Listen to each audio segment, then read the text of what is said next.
ഇന്ന് 2015 ഏപ്രിൽ 23 വ്യാഴാഴ്ചയാണ്. വീണ്ടും ഒരു വീക്കെൻഡാണ് അല്ലേ? ഇന്ന് വൈകുന്നേരം തൊട്ട് ഒഫീഷ്യലി വീക്കെൻഡ് സ്റ്റാർട്ട് ചെയ്യാണ്. അതിൻ്റെ ഒരു സന്തോഷമുണ്ട് എല്ലാവർക്കും. അപ്പോൾ എന്തായാലും ഇന്നത്തെ പത്രങ്ങളിലെ പ്രധാനപ്പെട്ട വാർത്തകളിലേക്ക് കിടക്കാം.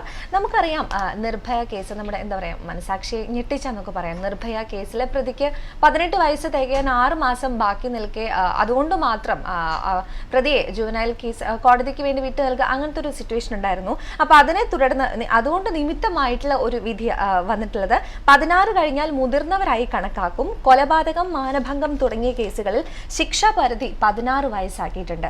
അപ്പോൾ നിമിത്തമായത് നിർഭയ കേസും എന്നും പത്രത്തിൽ കൊടുത്തിട്ടുണ്ട്. നമുക്ക് വാർത്തയിലേക്ക് ഒന്ന് കടക്കാട്ടോ. കൊലപാതകം, മാനഭംഗം തുടങ്ങിയ നീച കുറ്റകൃത്യങ്ങളിൽ ഏർപ്പെടുന്ന 16 വയസ്സ് കഴിഞ്ഞ പ്രതികളെ മുതിർന്നവരായി കണക്കാക്കി ശിക്ഷ നൽകാൻ ജുവനൈൽ ജസ്റ്റിസ് നിയമം ഭേദഗതി ചെയ്യും.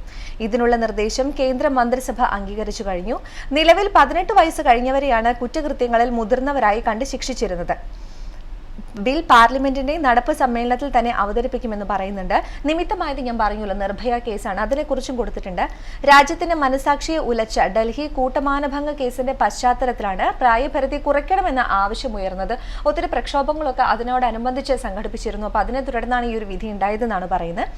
ഡൽഹി സംഭവത്തിൽ പെൺകുട്ടിയോട് ഏറ്റവും ക്രൂരമായി പെരുമാറിയത് കേസിലെ പ്രായപൂർത്തിയാവാത്ത പ്രതിയാണെന്ന് കുറ്റപത്രം വ്യക്തമാക്കിയിരുന്നു.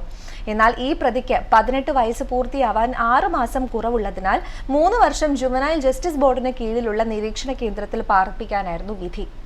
തുടർന്നാണ് കൊലപാതകം, മാനഭംഗം തുടങ്ങിയ കുറ്റകൃത്യങ്ങളിലെ പ്രതികളെ ശിക്ഷിക്കുന്നതിനുള്ള കുറഞ്ഞ പ്രായപരിധി 18 വയസ്സിൽ നിന്ന് 16 കുറയ്ക്കണമെന്ന് ആവശ്യമുയർന്നത്. അതിനെ തുടർന്നാണ് ഇങ്ങനെയൊരു വിധി വന്നത് എന്നുമാണ് പറയുന്നത്. അപ്പോൾ ഇനി എന്തായാലും ഇങ്ങനത്തെ കൊലപാതകം, മാനഭംഗം തുടങ്ങിയ കേസുകളിൽ മുതിർന്നവരായിട്ട് കണക്കാക്കുന്നത് 16 വയസ്സിന് മീതെയുള്ള ആൾക്കാരാണ്. 16 വയസ്സാണ് ഏറ്റവും കുറഞ്ഞ, അല്ലെങ്കിൽ ശിക്ഷാ പരിധി 16 വയസ്സായിട്ടാണ് ഇവിടെ പറയുന്നത്. അതുപോലെ മറ്റൊരു വാർത്തയുള്ളത്, അതെ, 10 കോടി കോഴ ആരോപണം, ബിജു രമേശിന്റെ മൊഴി പുറത്ത് എന്ന് പറയുന്ന ഒരു വാർത്തയാണ്.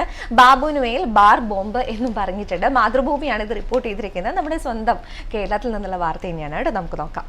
ബാർ ലൈസൻസ് പുതുക്കുന്നതിന് മന്ത്രി മാണി 1 കോടി വാങ്ങിയതിന് പിന്നാലെ ബാർ ഉടമകളിൽ നിന്ന് മന്ത്രി കെ ബാബു 10 കോടി രൂപ വാങ്ങിയതായി bar owners association working president Biju Ramesh മജിസ്ട്രേറ്റിന് നൽകിയ രഹസ്യമൊഴി. മാർച്ച് 30 മജിസ്ട്രേറ്റ് കെ വിഷ്ണുവിന് നൽകിയ മൊഴിയാണ് പുറത്തായത്. 30 പേജുള്ള മൊഴിയിൽ മന്ത്രി ശിവകുമാറിന്റെയും മന്ത്രി പി ജെ ജോസഫിന്റെയും പേരുകളും പരാമർശിക്കുന്നുണ്ട് എന്നും പറയുന്നു.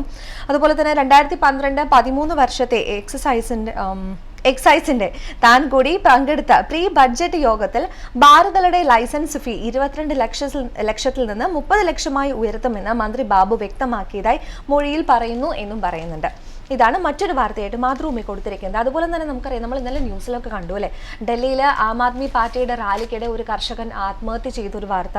അപ്പോൾ ആ ഒരു വാർത്തയും വന്നിട്ടുണ്ട്. പ്രധാനപ്പെട്ട ഒരു വാർത്തയായിട്ട് നമുക്ക് നോക്കാം. ഡൽഹിയിൽ AAP റാലിക്കിടെ കർഷകൻ ആത്മഹത്യ ചെയ്തു. അദ്ദേഹത്തിന് ഫോട്ടോ കൊടുത്തിട്ടുണ്ട്. അതായത് ആത്മഹത്യക്ക് മുൻപ് അദ്ദേഹം മരത്തിൽ കയറിയിരിക്കുന്ന ഒരു ഫോട്ടോ ആണിത്. ഇതിനുശേഷം കഴുത്തിൽ കയറിട്ടിട്ട് മരത്തിന്റെ മുകളിൽ നിന്ന് ചാടി എന്നാണ് പറയുന്നത്. നമുക്ക് ആ വാർത്തയിലേക്കൊന്ന് കിടക്കാം. ഭൂമി ഏറ്റെടുക്കൽ ബില്ലിനെതിരെ ആം ആദ്മി പാർട്ടി ഡൽഹിയിൽ നടത്തിയ റാലിക്കിടെ രാജസ്ഥാനിൽ നിന്ന് വന്ന കർഷകൻ ആത്മഹത്യ ചെയ്തു. ഡൽഹി മുഖ്യമന്ത്രി അരവിന്ദ് കെജ്രിവാളും AAP നേതാക്കളും വേദിയിൽ ഇരിക്കെയാണ് സംഭവം. രാജസ്ഥാനിൽ നിന്നുള്ള ഗജേന്ദ്ര സിംഗാണ് റാലി നടക്കുന്ന ജന്തർ മന്ദിറിലെ മരത്തിൽ കയറിയതിനു ശേഷം തുണിയിൽ കെട്ടി തൂങ്ങിയത് എന്നും പറയുന്നു. നിരവധി പോലീസുകാർ അടുത്തുണ്ടായിരുന്നെങ്കിലും അവർ അനങ്ങിയില്ല. ചിലർ ഇയാളെ താഴെ ഇറക്കി ആശുപത്രിയിൽ എത്തിച്ചപ്പോഴേക്കും മരിച്ചു എന്നും പറയുന്നുണ്ട്. കർഷകൻ ആത്മഹത്യ ചെയ്തത് ഞെട്ടിക്കുന്ന സംഭവമാണെന്നും അധികാരത്തിലിരിക്കുന്നവർ അതിന്റെ കാരണം തേടേണ്ടതാണെന്നും കോൺഗ്രസ് പ്രതികരിച്ചു എന്ന് പറയുന്നു. അപ്പൊ അതിനെ തുടർന്ന് പ്രധാനമന്ത്രി നരേന്ദ്രമോദി അനുശോചിച്ചിട്ട് ഒരു അദ്ദേഹത്തിന്റെ ഒരു വാചകമൊക്കെ വന്നിട്ടുണ്ട്. അപ്പൊ ഇതാണ് മറ്റൊരു വാർത്ത എന്ന് പറയുന്നത്. അതുപോലെ കേരളത്തിൽ തന്നെ മറ്റൊരു പ്രധാന വാർത്തയില്ല, ഒരു ചെറിയൊരു വാർത്ത. വീട്ടുനികുതി 2000 ചതുരശ്ര അടി വരെ വർധനയില്ല എന്ന് പറഞ്ഞിട്ടുള്ള ഒരു വാർത്തയാണ്. 2000 ചതുരശ്ര അടി വരെ വിസ്തീർണമുള്ള വീടുകൾക്ക് ഏർപ്പെടുത്തിയ നികുതി വർധന പിൻവലിക്കാൻ മന്ത്രിസഭായോഗം തീരുമാനിച്ചു എന്നാണ് വാർത്തയിൽ പറയുന്നത്. 660 ചതുരശ്ര അടി വരെ വിസ്തീർണമുള്ള വാസഗൃഹങ്ങളെ വീട്ടുനികുതിയിൽ നിന്ന് പൂർണ്ണമായും ഒഴിവാക്കി. ഇത് സംബന്ധിച്ച UDF നിർദ്ദേശങ്ങൾ മന്ത്രിസഭായോഗം അംഗീകരിച്ചു എന്നും പറയുന്നു.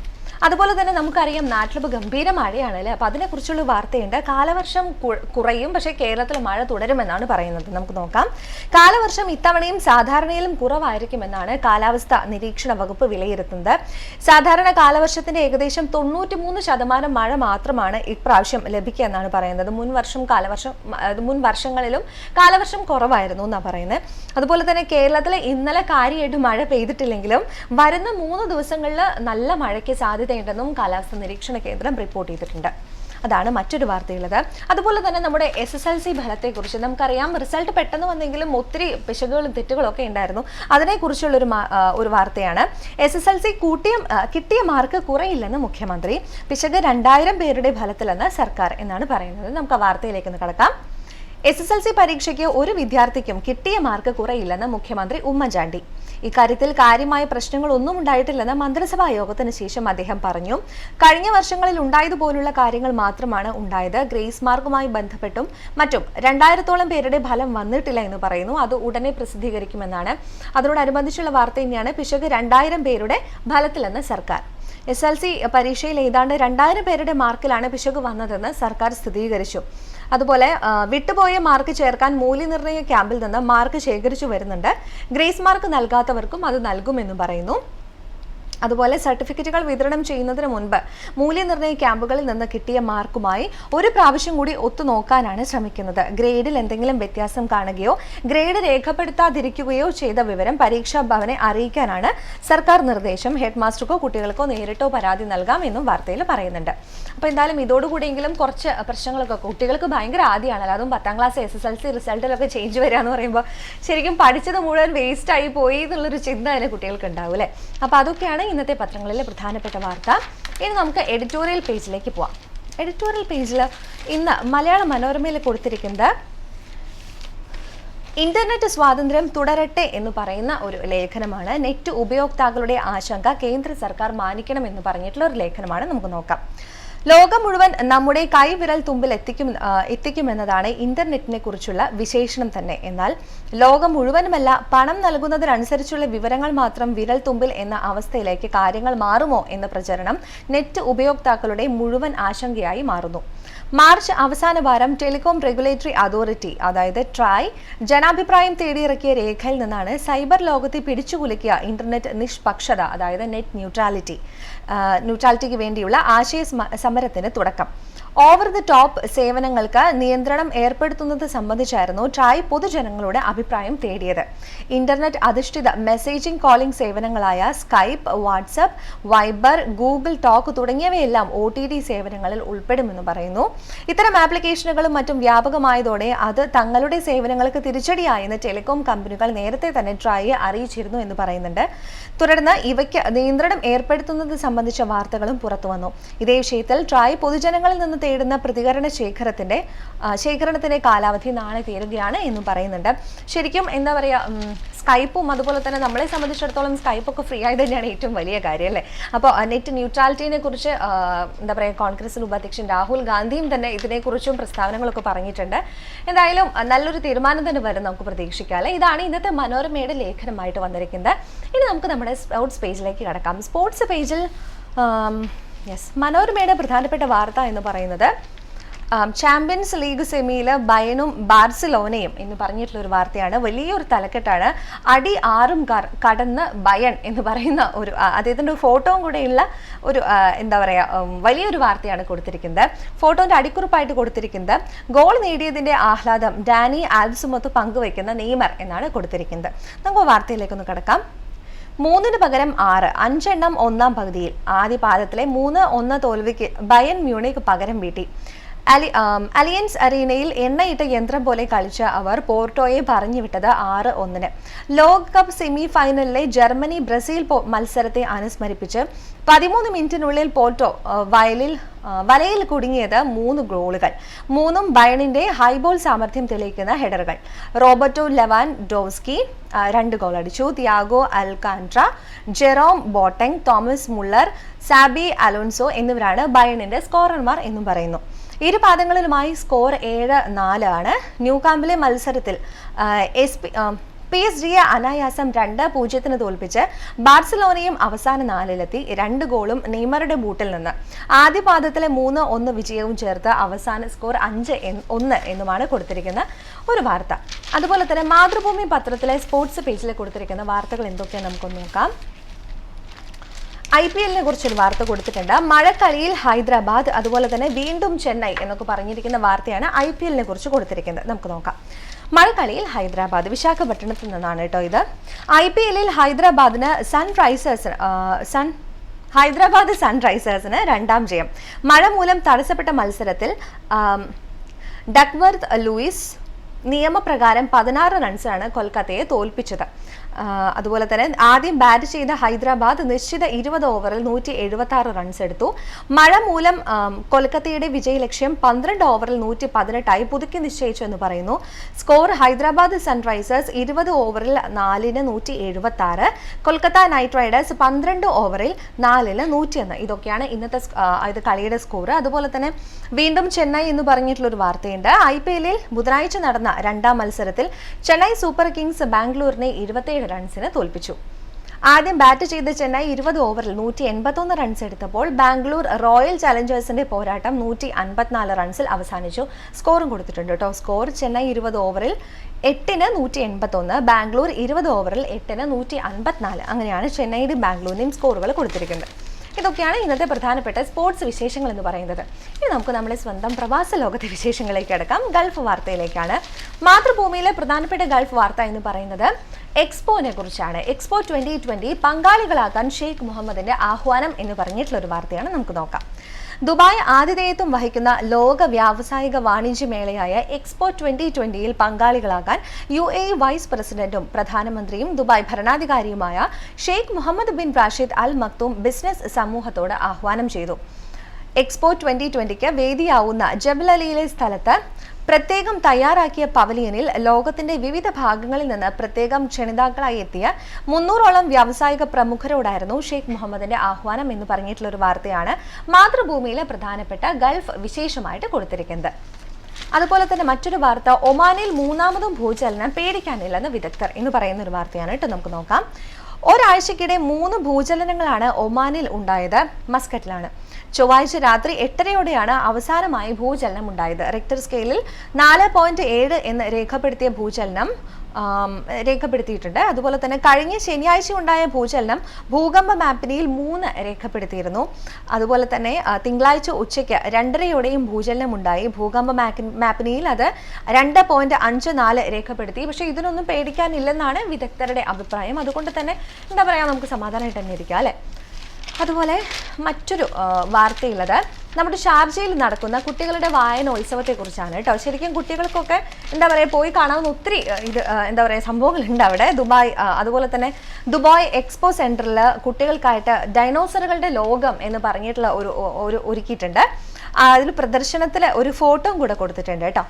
ദിനോസറിനെ കുറിച്ചുള്ള പ്രദർശനമാണ് ഉത്സവത്തിലെ ഏറ്റവും വലിയ ആകർഷണം. ഇതിലെ ഫോട്ടോയും കൂടെ കാണാം. അതിൽ എക്സ്പോ സെന്ററിലാണ് ദിനോസർ പ്രദർശനത്തിലെ ഫോട്ടോ ആണിത്. ആദ്യമായാണ് ഇത്തരം ഒരു പ്രദർശനം സംഘടിപ്പിക്കുന്നത്. ദിനോസർ അസ്ഥികൂടവും മാതൃകകളും കുട്ടികളെ ആകർഷിക്കുന്നു. ഈ ജീവിയെക്കുറിച്ചുള്ള പൂർണ്ണ വിവരങ്ങൾ ഇവിടെ ലഭ്യമാണ്. കൊച്ചുകൂട്ടുകാർക്ക് മനസ്സിലാക്കാൻ സാധിക്കും വിധം ഇവ വിവരിച്ചു നൽകാനും വോളണ്ടിയർമാരുണ്ട് എന്ന് പറയുന്നു. അതുപോലെ തന്നെ ഭീമൻ ദിനോസറുകളുടെ അരികിൽ നിന്ന് ഫോട്ടോ എടുക്കാൻ കുട്ടികൾ മത്സരിച്ചു എന്നും വാർത്തയിൽ പറയുന്നുണ്ട്. അതുപോലെ വായനോത്സവത്തെക്കുറിച്ച് സാംസ്കാരികം, വിദ്യാഭ്യാസം, വിനോദം, കല, ആരോഗ്യം, പാചകം എന്നീ വിഭാഗങ്ങളിലായിട്ട് 2028 പരിപാടികളാണ് ഉള്ളത്. ഇന്ത്യ ഉൾപ്പെടെ 15 രാജ്യങ്ങളിലെ 109 പ്രസാധകർ എത്തുന്നുണ്ട്. മേള നടക്കുന്നത് 11 ദിവസമാണ് എന്ന് പറയുന്നു. ഇത് മെയ് 2-നാണ് കേട്ടോ വായനോത്സവം സമാപിക്കുന്നത്. നമുക്ക് ആ വാർത്തയിലേക്ക് ഒന്ന് കടക്കാം. വിജ്ഞാനത്തിനും വിനോദത്തിനും പ്രാധാന്യം നൽകി കുട്ടികളുടെ വായനോത്സവത്തിന് എക്സ്പോ സെന്ററിൽ ഉജ്ജ്വല തുടക്കം. UAE സുപ്രീം കൗൺസിൽ അംഗവും ഷാർജ ഭരണാധികാരിയുമായ Sheikh doctor Sultan bin Mohammed Al Qasimi ഉദ്ഘാടനം നിർവഹിച്ചു. എന്റെ നഗരത്തെ കണ്ടെത്തുന്നു എന്ന പ്രമേയത്തിൽ നടക്കുന്ന മേളയിൽ സാംസ്കാരികം, വിദ്യാഭ്യാസം, വിനോദം, കല, ആരോഗ്യം, പാചകം എന്നീ വിഭാഗങ്ങളിലുള്ള 2028 ഞാൻ നേരത്തെ പറഞ്ഞു പരിപാടികൾ അരങ്ങേറുമെന്ന് പറയുന്നുണ്ട്. അതൊക്കെയാണ് ഷാർജ വായനോത്സവത്തെക്കുറിച്ചുള്ള വിശേഷങ്ങളായിട്ട് വന്നത്. അതുപോലെ തന്നെ അബുദാബിയിൽ കനത്ത മൂടൽമഞ്ഞ് വന്നിട്ടുണ്ട് എന്നൊരു വാർത്തയാണ്. താറുമാറായ ഗതാഗതം എന്ന് പറയുന്നുണ്ട്. അതിന്റെ 2 ഫോട്ടോസും കൂടെ കൊടുത്തിട്ടുണ്ട് കേട്ടോ. അബുദാബി റോഡുകളിൽ കനത്ത മൂടൽമഞ്ഞിൽ സഞ്ചരിക്കുന്ന വാഹനങ്ങളുടെയും അതുപോലെ തന്നെ മുസഫ അൽജാബർ കമ്പനിക്ക് മുമ്പുള്ള ദൃശ്യം എന്ന് പറഞ്ഞിട്ടും 2 ഫോട്ടോ അടക്കമാണ് വാർത്ത കൊടുത്തിരിക്കുന്നത്. അപ്രതീക്ഷിതമായി ഇന്നലെ രാവിലെ അനുഭവപ്പെട്ട കനത്ത മൂടൽമഞ്ഞിൽ റോഡ് ഗതാഗതം താറുമാറായി. നഗരാതിർത്തിയിൽ പല ഭാഗത്തും രാവിലെ 9 വരെ വാഹന നീക്കം മന്ദഗതിയിലായിരുന്നു. മുസഫ വ്യവസായ നഗരിയിലും ഷാബിയ അൽ ഖലീഫ, മുഹമ്മദ് ബിൻ സായിദ് സിറ്റി എന്നിവിടങ്ങളിലും ഗതാഗതം തടസ്സപ്പെട്ടു എന്ന് പറയുന്നുണ്ട്. അപ്പോൾ എന്തായാലും കനത്ത മൂടൽമഞ്ഞ് ശരിക്കും അപ്രതീക്ഷിതമായിട്ട് തന്നെയാണ് അല്ലേ. അതിനെക്കുറിച്ചുള്ളൊരു വാർത്തയാണ് നമ്മളിപ്പോൾ വായിച്ചത്. അതുപോലെ തന്നെ മറ്റൊരു വാർത്ത, വാഹനങ്ങളുടെ ചില്ല് തകർത്ത് മോഷണം എന്ന് പറഞ്ഞിട്ടാണ്. ദുബായിൽ ഇനിയാണ് കേട്ടോ, എല്ലാവരും ശ്രദ്ധിക്കുക. കാറൊക്കെ ലോക്ക് ചെയ്ത് പോവുകയാണെങ്കിലും ചില്ല് തകർത്ത് മോഷണം വരുന്നുണ്ട് എന്നാണ് പറയുന്നത്. പണവും രേഖകളും നഷ്ടപ്പെട്ടവരിൽ മലയാളികളും ഏറെ എന്ന് പറയുന്ന ഒരു വാർത്തയാണ്. ഇതിന്റെ ഫോട്ടോ കൊടുത്തിട്ടുണ്ട് കേട്ടോ. കാരണം കാറിന്റെ ബാക്കിലെ ചില്ല് തകർത്തിട്ടാണ് പണവും അതുപോലെ തന്നെ സാധനങ്ങളൊക്കെ എന്താ പറയുക മോഷ്ടിക്കപ്പെട്ടിരിക്കുന്നത്. എമിറേറ്റ്സിലെ വിവിധ ഭാഗങ്ങളിൽ ടാക്സികൾ ഉൾപ്പെടെയുള്ള വാഹനങ്ങളുടെ ചില്ല് തകർത്ത് മോഷണം. മലയാളികൾ ഉൾപ്പെടെ ഒട്ടേറെ പേർക്ക് പണവും രേഖകളും നഷ്ടമായി. ഗോൾഡ് സൂക്ക് പാർക്കിംഗിൽ നിർത്തിയിട്ടിരുന്ന ദുബായ് ടാക്സികളുടെ വശങ്ങളിലെ ചില്ല് തകർത്ത് വാതിൽ തുറന്നാണ് മോഷണം നടത്തിയത്. കാറിൽ സൂക്ഷിച്ചിരുന്ന പണം, ലേബർ കാർഡ് തുടങ്ങിയവ നഷ്ടപ്പെട്ടതായി ഡ്രൈവർമാർ അറിയിച്ചു എന്ന് പറയുന്നുണ്ട്. അതുപോലെ തന്നെ അവരുടെ കുറച്ച് പ്രശ്നങ്ങളൊക്കെയാണ് കൊടുത്തിരിക്കുന്നത്. കാരണം ലേബർ കാർഡും അതുപോലെ തന്നെ പണം, എന്താ പറയുക, നമ്മൾ ടാക്സിക്കാരുടെ പ്രശ്നങ്ങളൊക്കെ കഴിഞ്ഞൊരു ദിവസം പേപ്പറിലൊക്കെ വായിക്കുകയുണ്ടായി. അപ്പോൾ എന്തായാലും എല്ലാവരും ശ്രദ്ധിക്കുക കേട്ടോ. ടാക്സിക്കാണെങ്കിലും അല്ലെങ്കിൽ സ്വന്തം വാഹനമാണെങ്കിലും ഇപ്പോൾ അത്രയും വിലപ്പെട്ട രേഖകളൊന്നും കാറിൽ വെച്ച് പോവാണ്ടിരിക്കുക അല്ലേ. അതാണ് നമുക്ക് ശ്രദ്ധിക്കാവുന്ന ഒരു വഴിയുള്ളത്. അതുപോലെ മറ്റൊരു വാർത്തയുള്ളത്, അബുദാബിയിൽ വരുന്നു മസ്ദർ സോളാർ ഹബ്ബ് എന്ന് പറഞ്ഞിട്ടുള്ള ഒരു വാർത്തയാണ്. രാജ്യത്തെയും രാജ്യാന്തര തലത്തിലെയും ഗവേഷകരുടെയും സാങ്കേതിക വിദഗ്ധരുടെയും മുഖ്യ കേന്ദ്രമാക്കി ഹബ്ബിനെ മാറ്റും എന്ന് പറയുന്നുണ്ട്. നൂതന സൗരോർജ്ജ സാങ്കേതിക വിദ്യകൾ വികസിപ്പിക്കാനും യന്ത്രഘടകങ്ങളെക്കുറിച്ച് ഗവേഷണം ഊർജിതമാക്കാനും അബുദാബിയിൽ സോളാർ ഹബ്ബ് സ്ഥാപിക്കും. പുനരുപയോഗ ഊർജ്ജ രംഗത്ത് അബുദാബിയിൽ സർക്കാർ നേതൃത്വത്തിൽ പ്രവർത്തിക്കുന്ന പ്രമുഖ സ്ഥാപനമായ മസ്ദറും മസ്ദർ ഇൻസ്റ്റിറ്റ്യൂട്ട് ഓഫ് സയൻസ് ആൻഡ് ടെക്നോളജിയും ചേർന്നാണ് ഹബ്ബ് സ്ഥാപിക്കുക. ഇതിനുള്ള നടപടികൾക്ക് തുടക്കമായി എന്ന് പറയുന്നു.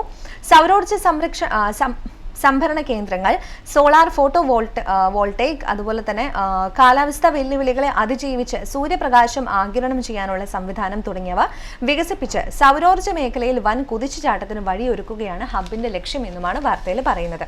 ഇതൊക്കെയാണ് നമ്മുടെ ഇന്നത്തെ പ്രധാനപ്പെട്ട പത്രങ്ങളിലെ എന്താ പറയുക ഗൾഫ് വിശേഷങ്ങളും അതുപോലെ തന്നെ കേരളത്തിൽ നിന്നുള്ള വിശേഷങ്ങളും എല്ലാം ആയിട്ട് കൊടുത്തിരിക്കുന്നത്. ഇനി നമുക്ക് നമ്മുടെ ഗോൾഡ് ആൻഡ് എക്സ്ചേഞ്ച് റേറ്റിലേക്ക് കടക്കാം. ഇന്നത്തെ എക്സ്ചേഞ്ച് റേറ്റ് എന്ന് പറയുന്നത് രാവിലെ 17 രൂപ 7 പൈസയാണ് കേട്ടോ ഒരു ദർഹത്തിന്. അതുപോലെ തന്നെ 24 ക്യാരറ്റ് സ്വർണ്ണത്തിന് 143 ദർഹം 50 ഫിൽസ് ആണ്. അതുപോലെ 22 ക്യാരറ്റ് സ്വർണ്ണത്തിന് 136 ദർഹം 25 ഫിൽസ് ആണ് ഇന്ന് രാവിലത്തെ റേറ്റ്. ഇന്നലത്തേതുമായിട്ട് വലിയ വ്യത്യാസമില്ല, ഒരു ദർഹത്തിന്റെ കുറവാണ്. ഇന്നലെ ഇത്തിരി കൂടുതലായിരുന്നു, ഇന്ന് രാവിലെ ഒരു ദർഹത്തിന് കുറവുണ്ട്. അപ്പോൾ അതൊക്കെയാണ് ഇന്നത്തെ ഗുഡ് മോർണിംഗിൽ എനിക്ക് നിങ്ങളുമായിട്ട് ഷെയർ ചെയ്യാനുള്ള വിശേഷങ്ങൾ.